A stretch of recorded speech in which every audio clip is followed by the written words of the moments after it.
பிரியமானவர்களே, ஆண்டவராகிய இயேசு கிறிஸ்துவின் நாமத்தில் உங்களை நான் வாழ்த்துகிறேன். Greet you in the name of the Lord and Savior Jesus Christ. இன்றைக்கு காலை வேளைக்கென்று தேவ செய்திக்கென்று தெரிந்து கொள்ளப்பட்ட வேத பாடம் வெளிப்படுத்தின சுவிசேஷம் 2ஆம் அதிகாரம் வசனங்கள் 1-7 வரை நாம் தியானம் செய்ய போகிறோம். The passage taken from Revelation chapter 2 verse 1 to 7 for today's sermon. பாருங்கள், நாம் ஜெபிப்போம். Come, let us look to God in prayer.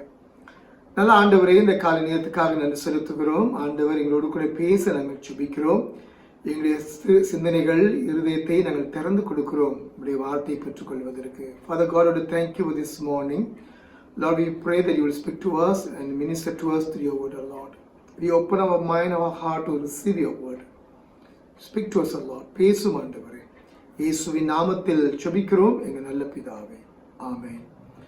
பிரியமானவர்களே, இந்த காலை வேளையுடைய தேவசேதுடைய தலைப்பு அன்பு கைவிடப்பட்டது. The sermon title for today's service is Love Forsaken.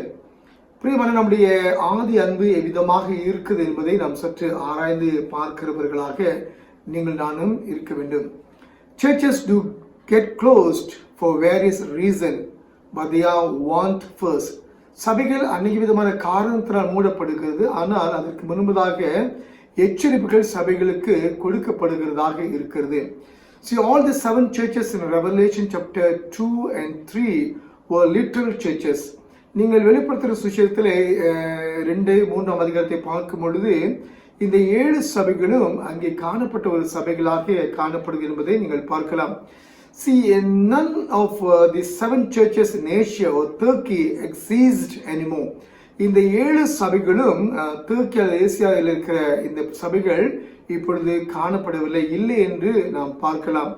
So பிரியமானவர்களே, இந்த 7 சபைகள் நீங்கள் பார்க்கும் பொழுது ஒரே விதமான வடிவமைப்புகள் உள்ள சபைகளாக இருந்திருக்கிறது. உதாரணத்திற்கு அந்த சபையுடைய பெயர்கள், கிறிஸ்துடைய நாமம், அந்த சபைக்கு காணப்படுகிற எச்சரிப்புகள், அந்த சபைக்கு சொல்லப்பட்ட திருத்தங்கள், அந்த சபைக்கு சொல்லப்பட்ட வாழ்த்துகள் எல்லாம் பார்த்தீங்கன்னா ஒரே ரீதியில அமைப்புகளாக இருக்கிறது என்பதை நீங்கள் பார்க்கலாம்.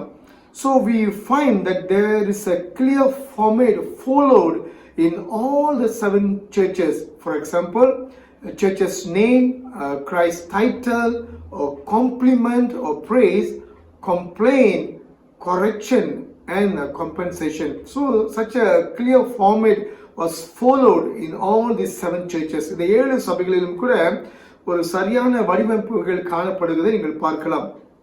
ஸோ பிரியமானவர்களே, இந்த 7 சபைகள் இன்று நம்முடைய சபைக்கு பொருந்தக்கூடிய காரியங்களாக காணப்படுகிறது. These letters have significant relevance to our church today. அந்த 7 சபைகளில் காணப்பட்ட காரியங்களும் நம்முடைய சபைகளில் இன்றைக்கு காணப்படுகிறதாக இருக்கிறது. So the church in Ephesus lacked love toward God and people alike. இந்த எபேசு சபைகளில் காணப்படுகிற காரியம் என்னவென்றால், பிரியமானவர்களே, தேவன் மேலேயும் மக்கள் மேலும் அன்பு குறைந்ததாக காணப்படுகிறதாக இருந்தது.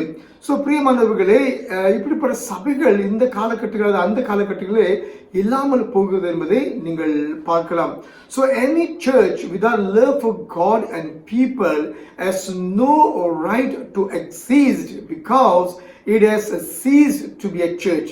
இப்படிப்பட்ட சபைகள், தேவன் மேலும் அவருடைய மக்கள் மேலும் அன்புகள் குறைந்து போகிற சபைகள் இல்லாமல் இருப்பது நல்லது. காரணம், கிறிஸ்துடைய அன்பு சபைகளிலே கண்டிப்பாக காணப்பட வேண்டும். ஸோ என்னுடைய முதல் பாயிண்ட், my first point is the compliment, பாராட்டுகள். நீங்க 2-3ஆம் வசனத்தை நீங்கள் பார்க்கலாம். You can see that from verse 2 and 3. So the church was faithful in its task. இந்த சபை தன்னுடைய பணியிலே மிகவும் விசுவாசம் உண்மையுள்ள சபையாக காணப்படுது. அவர்கள் எவ்வளவு விதமான கஷ்டத்தில் மத்தியில் கடந்து போனாலும், பிரச்சனையில் கடந்து போனாலும் அவர்கள் உண்மையாக இருந்தார்கள். Even though they gone through challenges, a difficult time in their life, the church was very faithful. உண்மையாக இருந்த சபையாக இருந்தது. உங்களுடைய சபையும் என்னுடைய சபையும் கூட அவ்விதமாக அநேக கஷ்டத்தின் மத்தியில் உண்மை உள்ளவர்களாக நாம் இருந்திருக்கிறோம்.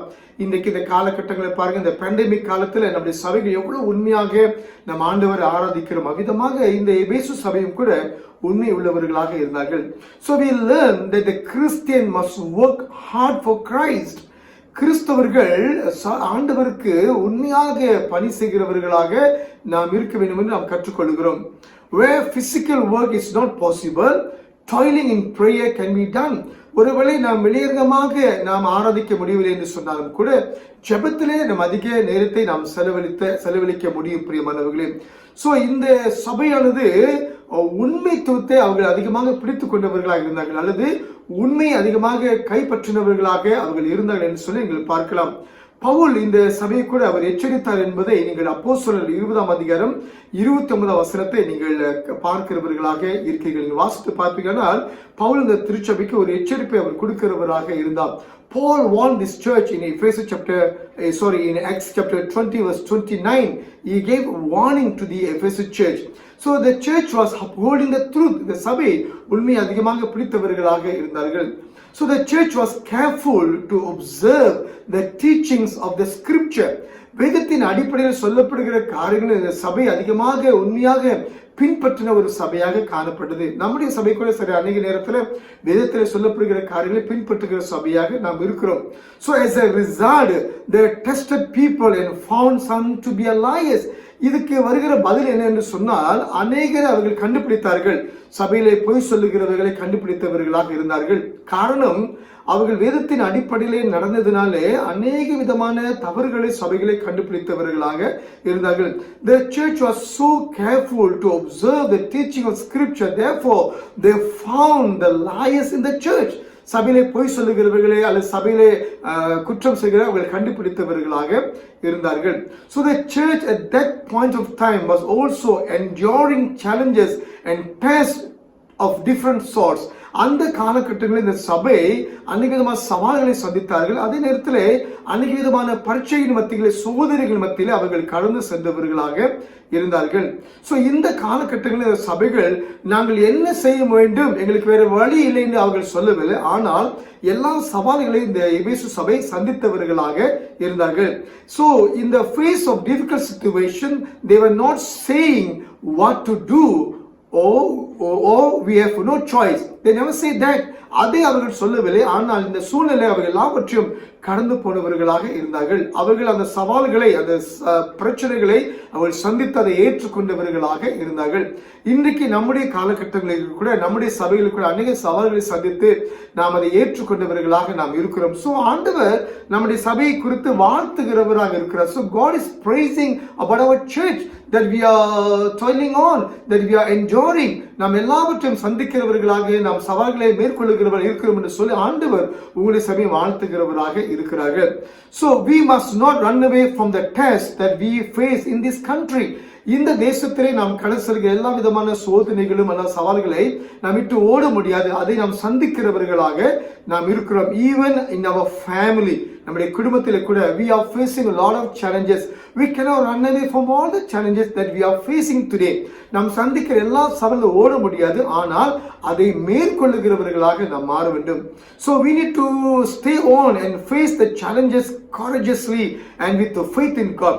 தைரியமாக கடவுளின் நம்பிக்கை வைத்து இந்த சவால்களை நாம் சந்திக்கிறவர்களாக நாம் இருக்க வேண்டும். So God will see us through these tough times. ஆண்டவர் இந்த கஷ்டமான காலத்திலே நம்மை பார்க்கிற தேவனாக இருக்கிறார். So we are hopeful that God can turn all situation in this country into something good. இந்த தேசத்திலே காணப்படுகிற எல்லா சூழ்நிலையும் கடவுள் மாற்றி ஒரு நன்மையான காரியங்களை ஆண்டவர் செய்கிறவராக இருக்கிறார். So Christians do not run away from those tests that they face in life. நாம் கிறிஸ்தவர்களுடைய வாழ்க்கையை சந்திக்கிற எல்லா சவால்களும் ஓட முடியாது, ஆனால் அது எல்லாவற்றையும் சந்திக்கிறவர்களாக நாம் இருக்க வேண்டும். சோ இந்த எபேசு திருச்சபை அதே போல எல்லா சவால்களையும் எல்லா பிரச்சனைகளையும் சந்தித்து ஆண்டவர் மேல் உண்மையா இருந்ததுனால ஆண்டவர் அந்த சபையை பாராட்டினவராக இருந்தார். So God was praising the Ephesus church because they are facing all the challenges, they enduring everything, but they were faith in God. They never forsake the faith that which they had with God. கடவுள் மேல் வைத்திருந்த விசுவாசத்தை, அன்பை அவர்கள் விடாமல் இருந்ததனால் ஆண்டவர்களுக்கு முதலாவதாக வாழ்த்து சொன்ன தேவனாக இருந்தார். இரண்டாவதாக, செகண்ட்லி, the complaint, குற்றச்சாட்டு. இந்த சபைக்கு ஆண்டவர் வைத்திருக்க குற்றச்சாட்டு என்ன? What was a complaint about this church? நம்முடைய சபையில் கூட நன்றாக செய்திருந்தால் ஏதோ ஒரு சில குறைகள் நம்முடைய சபையில் இருக்கிறதை, நம்முடைய வாழ்க்கையில் இருக்கிறதை நாம் பார்க்கலாம். So although the church in Ephesus was doing well in the areas of hard work, இந்த எபேசு சபை தன்னுடைய கடினமான உழைப்பில் அவர்கள் அதிகமாக செயல்பட்டு இருந்தாலும் கூட, for example truth and perseverance, உண்மைத்துவத்தில் பொறுமையில அவர்கள் அதிகமாக கடந்து சென்றிருந்தாலும் கூட, ஆண்டவராகிய இயேசு கிறிஸ்து அவர் மேல் வைத்திருக்கிற அந்த சபையிலே இருக்கிற குறைகளை அவர் மறக்கவில்லை, குறைகளை அவர் பார்த்தவராக இருந்தார். So Christ could not overlook the fact that they had forsaken their first love. அவர்கள் என்ன ஒரு குறை இருந்தது? அவர்கள் ஆதி அன்பை விட்டார்கள் என்கிற ஒரு குறை இருந்தது. இதை ஆண்டவர் அங்கே பார்த்தவராக இருந்தார். பிரியமானவர்களே, இன்றைக்கு நம்முடைய கிறிஸ்துவ வாழ்க்கை, நம்முடைய சபைகளிலே இந்த ஆதி அன்பு குறைந்து இருக்கிறதா என்பதை நீங்கள் ஆராய்ந்து பார்க்க வேண்டும். We need to examine ourselves today, or in our church today. Have we forsaken the first love which we had with our Lord Almighty God? நம்முடைய ஆண்டவர் வைத்திருக்கிற ஆதி அன்பு குறைந்து இருக்கிறதா என்பதை நீங்கள் நான் பார்க்கிறவர்களாக இருக்க வேண்டும். So the church in Ephesus was focused on work, focused on heresy hunting, focused on who the real Christians were, and they had become like a Pharisees. இந்த எபேசு திருச்சபை எதிலே நோக்கத்தை வைத்தார்கள் என்று சொன்னால், யார் தப்பா போதிக்கிறாங்க அதுல ஒரு நோக்கத்தை வைத்தாங்க. அதனத்துல யார் உண்மையான கிறிஸ்தவர்கள் என்று சொல்லி குறைகளை கண்டுபிடிக்க வந்தார்கள். இவர்கள் ஒரு பரிசேயர்கள் போல ஆனார்கள், குறைகளை கண்டுபிடிக்கிறவர்களாக மாறினார்கள். சோ இதிலே அவர்கள் நோக்கத்தை செலுத்தினதுனால ஆண்டவர் மேல வைத்திருந்த அன்பு குறைந்தது என்பதை நாம் பார்க்கிறோம். Because they focus on wrong thing, therefore they forsake the love for God. ஆண்டவர் அதிக அன்பு வைத்திருந்த சபை குறைந்து போனது. காரணம் என்ன? நோக்கம் மாறினது. Their focus changed totally. Therefore they forsaken the first love which they had with the Almighty God. ஆகினாலே அவர்கள் அதிக மற்ற கவனத்தை அதிக காரியத்தில் செலுத்துறதுனால ஆண்டவர் வைத்த அன்பு குறைந்தது என்பதை நாம் பார்க்கலாம். சோ பிரியமா, அவருடைய நம்பிக்கை வேலையில் அதிகமாய் வந்ததுனால கடவுள் மேல வைத்திருக்கிற அன்பு குறைந்தது என்பதை நீங்கள் பார்க்கலாம். Belief had become a task. Having a relationship with God was forgotten. So I am not sure if you remember how much you loved God when you first came to Christ. நீங்கள் ஞாபகப்படுத்தி பார்க்க வேண்டும் பிரியமானவர்களே, நீங்கள் ஆண்டவர் ஏற்றுக்கொண்ட காலத்தில் எவ்விதமாக ஆண்டவர் அதிகமாக நேசித்தீர்கள் என்பதை நீங்கள் ஆராய்ந்து பார்க்கிறவர்களாக இருக்க வேண்டும். But some of us may have been Christian too long that our love for Christ has decreased. நாம் இன்றைக்கு அநேக ஆண்டுகளாக கிறிஸ்தவர்களாக இருந்து சில நேரத்தில் நம்முடைய தேவனில் வைத்திருக்கிற அன்பு குறைந்து கொண்டிருக்கிறதை நாம் பார்க்கலாம். ஆரம்ப காலத்துல உற்சாகமான அன்பு, வைராக்கியம் எல்லாம் இருந்திருக்கலாம், ஆனால் இப்பொழுது அது குறைந்து போகிறதை என்பதை நீங்கள் பார்க்கலாம். So friends, we must remember where we are fallen from. நாம் எங்கே விழுந்திருக்கிறோம் என்பதை நாம் ஆராய்ந்து பார்க்கிறவர்களாக நாம் இருக்க வேண்டும். நாம் கடவுள் மேல வைத்திருக்கிற அன்பு குறைந்து போகுமானால் மனுஷன் மேல் வைத்திருக்கிற அன்பு நாம் குறைந்து போகும். If your love decrease towards God, your love towards people also will decrease. பிரியமா, ஆராய்ந்து பாருங்கள். நீங்கள் இன்றைக்கு மக்களை அதிகமாக நேசிக்கிறீங்களா என்பதை ஆராய்ந்து பாருங்கள். காரணம் என்ன? ஏன் நேசிக்க முடியவில்லை? ஏன் நமக்கு ஆத்தும ஆதாயம் செய்ய முடியல? ஏன் நமக்கு ஒரு ஆத்தும மேல அன்பு வரல? ஏன் மற்றவர்கள் நாம் நேசிக்க முடியல? காரணம், நம்ம ஆண்டவர் மேல வைத்திருக்கிற அன்பு குறைந்து போனதுனால மக்கள் மேல் வைத்திருக்கிற அன்பும் குறைந்து போகிறதாக இருக்கிறது. சோ இந்த எபேசு திருச்சபை வித்தியாசமாக செயல்பட்டவர்களாக இருந்தார்கள். They were paying attention to heresy hunting, investigating who the real Christians were. இந்த எபேசு திருச்சபை வித்தியாசமாக செயல்பட்டார்கள். எப்படி என்றால், அவர்கள் யார் தப்பான போதனைகள் போதிக்கிறார்கள் அல்லது யார் உண்மையான கிறிஸ்தவர் என்று சொல்லி அதிலே நோக்கத்தை அவர்கள் செலுத்தினவர்களாக இருந்தார்கள். When you focus on the wrong people, then you neglect the good people.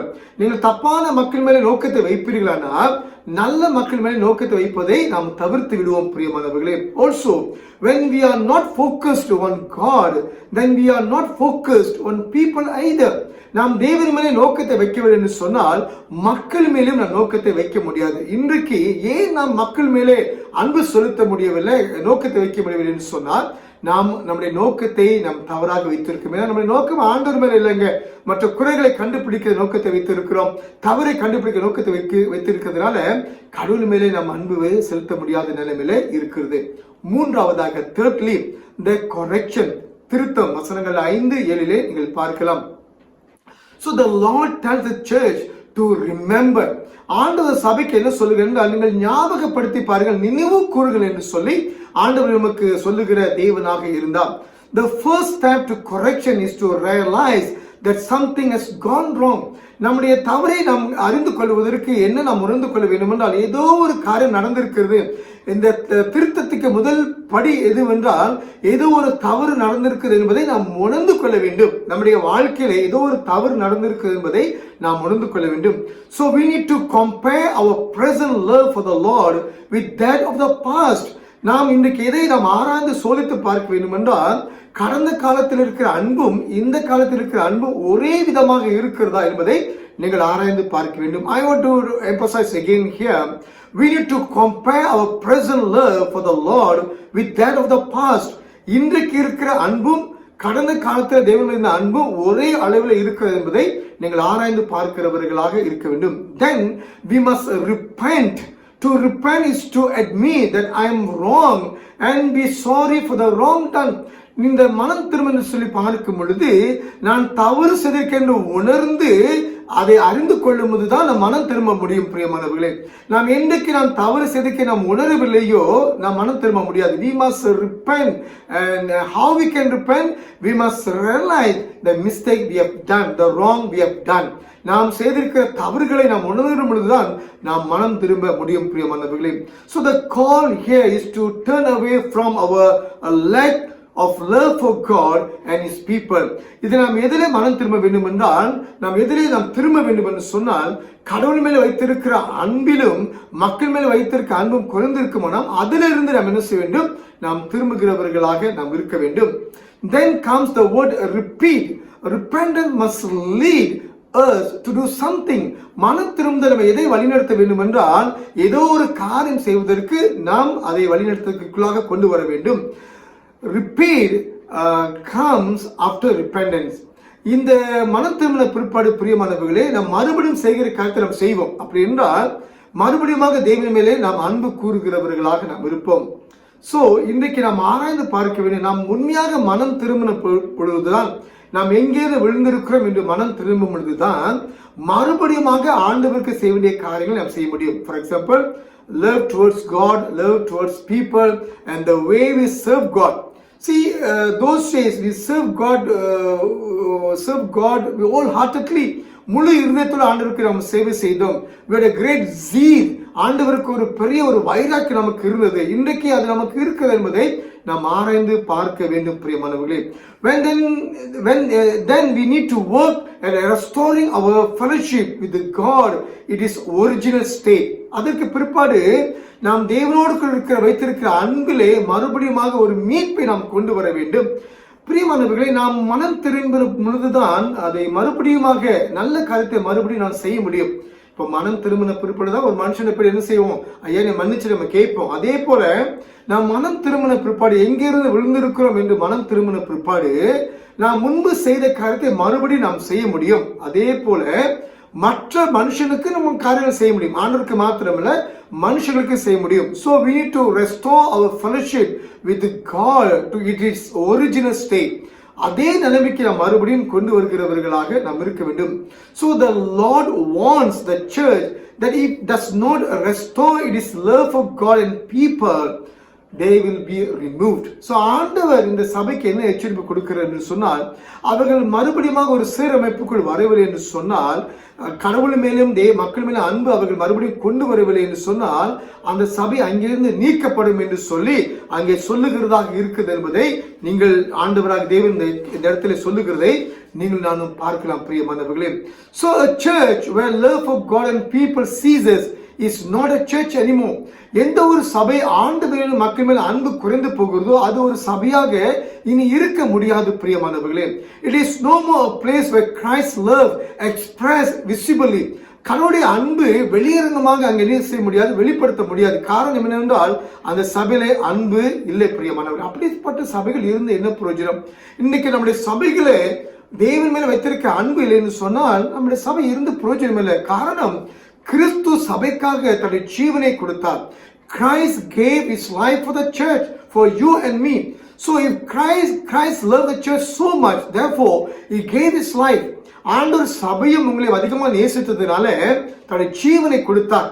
அப்படி என்றால் ஒவ்வொரு சபையும் ஒவ்வொரு மனுஷனும் கடவுள் மேலும் மனுஷன் மேலும் அன்பு செலுத்த வேண்டும்.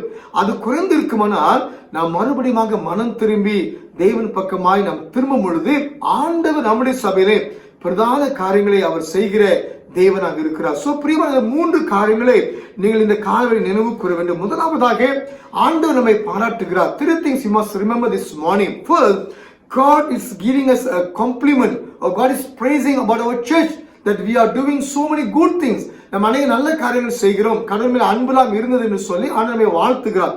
இரண்டாவதாக ஆண்டவர் நம்முடைய சபையில ஒரு குற்றச்சாட்டை வைத்திருக்கிறார். Secondly, there is a complaint about our church because we have forsaken the first love. நமக்கு ஆண்டு கொடுக்க ஒரு குற்றச்சாட்டு என்ன? நாம் ஆதி அன்பை நாம் விட்டு விட்டோம்.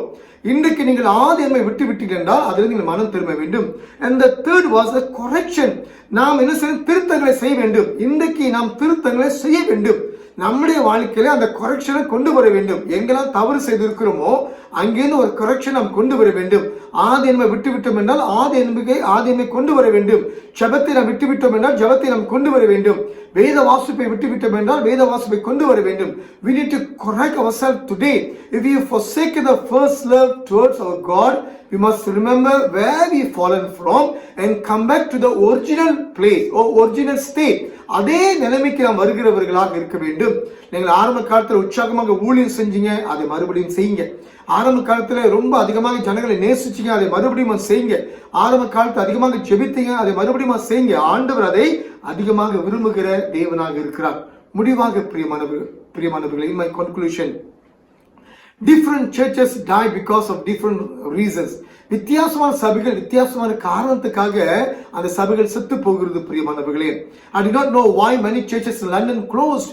லண்டன் தேசத்தில் அநேக சபைகள் மூடப்பட்டிருப்பதை நீங்கள் பார்க்கலாம். But the church in Ephesus died eventually. இந்த எபேசு சபையும் நன்றாக இந்த சபையும் ஒரு காலகட்டத்தில் அது செத்து போகிற மரித்து போகிற சபையாக காணப்பட்டது, அல்லது மூடப்படுகிற ஒரு சபையாக காணப்பட்டது. அப்போஸ்தலனாகிய யோவான் இந்த எபேசு திருச்சபைக்கு கடைசியாக அவர் போன பிற்பாடு இந்த சபைக்கு அவர் அதிகமாக சொன்ன ஒரு வார்த்தை என்ன தெரியுங்களா? சிறு பிள்ளைகளே ஒருவர் நேசிங்கள் என்று அவர் சொல்லுகிறார். Little children love one another. This is a word said by John after returning to this church. இந்த சபைக்கு அவர் திரும்பி போன பிற்பாடு சொல்லுகிறாரு, ஒருவர் நேசிங்கள், ஒருவர் நேசிங்கள் என்று சொல்லி அவர் சொல்லிக் கொண்டவராக இருந்தார்.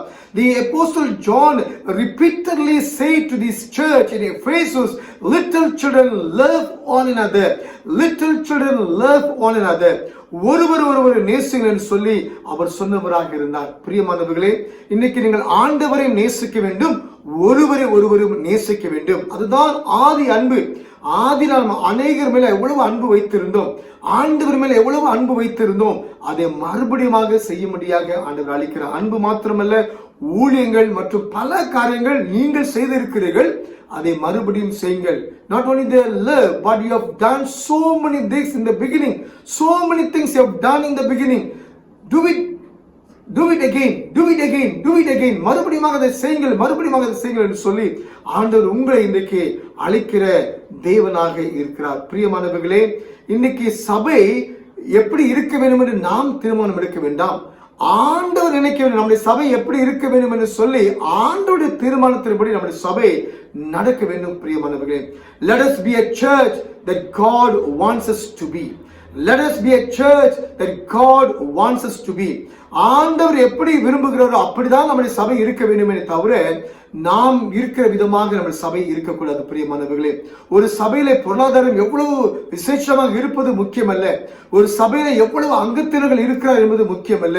ஆனால் அந்த சபையை கடவுள் எப்படி நடத்த வேண்டும் என்று விரும்புகிறாரோ அப்படி நடத்த வேண்டும். அதே நேரத்தில் அந்த சபையிலே அன்பு இருக்க வேண்டும். மற்றவர்கள் நம்முடைய சபையை பார்த்து என்ன தெரியுமா சொல்ல வேண்டும்? இந்த சபை ஆண்டவரை அதிகமாக நேசிக்கிற ஒரு சபை என்று சொல்ல வேண்டும். It's not so much matter that our church have a great financial support or that our church have a great finance. That's not important. அது நமக்கு முக்கியமல்ல. சபையில எவ்வளவு பணம் இருக்குது என்பது முக்கியமல்ல. பிரியமானவர்களே, அல்லது நம்முடைய சபையில் எவ்வளவு அங்கத்தினர் இருப்பது முக்கியமல்ல. It's not a matter that our church have a great membership. அது முக்கியமல்ல. That's not important. The important thing is the people must say that this church is a church who love God so much. நம்முடைய சபை ஆண்டவர் அதிகமாக நேசிக்கிற சபைன்னு மற்றவர்கள் சொல்ல வேண்டுங்க. அதுதான் ஆண்டவர் விரும்புகிறார். இன்றைக்கு நீங்கள் தேவன் மேல் வைத்திருக்கிற அன்பு எப்படி இருக்கிறது? நீங்கள் ஆண்டவருக்கு செய்கிற ஊழியங்கள் எப்படி இருக்கிறது? மக்கள் மேலே வைத்திருக்கிற அன்பு எப்படி இருக்கிறது என்பதை நீங்கள் ஆராய்ந்து பாருங்கள். நீங்கள் எந்த நிலைமையில இருந்து விழுந்தீர்களோ அதே நிலைமைக்கு நீங்கள் மறுபடியும் வர வேண்டும். You must remember from where you have fallen and come back to the original place. அதே நிலைமைக்கு வாங்க பிரியமானவர்களே. ஆண்டவர் உங்களை கொண்டு பெரிய காரியங்களை செய்வார். The Almighty God will do great things through you. Let us pray. வாருங்கள் நாம் ஜெபிப்போம். Father God, we want to thank you for this morning and thank you for your word. ஆண்டவரே, இந்த காலைவேளை உம்முடைய வார்த்தைக்காக நன்றி. எங்களோடு கூட பேசுனதற்காக நன்றி. நாங்கள் எந்த இடத்திலிருந்து விழுந்தோமோ அதே நிலைமைக்கு வரும்படியாக ஆண்டவர்களுக்கு கிருபை கொடுக்க நாங்கள் ஜெபிக்கிறோம். Lord, give us strength to overcome every challenges, oh Lord. Lord, give us strength to come back to the original place from where we have fallen. எங்கே விழுந்தோமோ அதே இடத்துக்கு வரும்படியாக உங்களுடைய கிருபை கொடுக்க நாங்கள் ஜெபிக்கிறோம். உங்களுடைய பிள்ளைகளை நீங்க ஆசீர்வதிங்க. உங்களுடைய தெய்வ சமாதானம் தயவு எப்பொழுதும் இருக்கட்டும். இயேசுவின் நாமத்தில் ஜெபிக்கிறோம் எங்கள் நல்ல பிதாவே. ஆமென். ஆமென். May the Lord bless you. ஆண்டவர் உங்களை ஆசீர்வதிப்பாராக. ஷலோம்.